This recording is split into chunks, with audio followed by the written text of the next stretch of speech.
قابلني أحد الزوار لهذه البلاد المباركة وقال متعجبا: مثل هذه الأيام هي أيام مولد النبي عليه الصلاة والسلام، يقول: أنا أتعجب لا أرى أي مظهر من مظاهر الاحتفال بالمولد في المدينة، مع أن المدينة يقول أولى بلدان الدنيا بالاحتفال بمولده عليه الصلاة والسلام. ويتساءل: ما السبب؟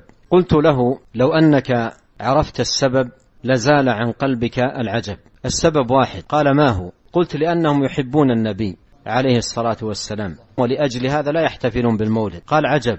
قلت: نعم. قلت: المحبة الصادقة للنبي عليه الصلاة والسلام لا تكون بالمظاهر المبتدعة المحدثة في دين الله، وإنما المظاهر الحقيقية لمحبة النبي عليه الصلاة والسلام هي اتباعه. قلت له: وإن أردت شاهدا ودليلا على هذا الأمر فهل تعلم أصدق محبة للنبي عليه الصلاة والسلام من محبة أبي بكر وعمر وعثمان وعلي وسائر الصحابة بل ومن اتبعهم بإحسان؟ قلت: هل تعرف أصدق محبة من محبة هؤلاء للنبي عليه الصلاة والسلام؟ قال: لا. قلت: الصحابة كلهم ما احتفلوا، والتابعون كلهم ما احتفلوا، وهذه الاحتفالات لم تحدث في الأمة إلا في القرن الثالث، ولا يمكن أن يقال إن هذا خير ادخره الله سبحانه وتعالى لمن جاء في هذه القرون المتأخرة وحرم منه الصحابة ومن اتبعهم بإحسان، بل الحق أنه شر وقى الله سبحانه وتعالى الصحابة منه وعافاهم وسلمهم من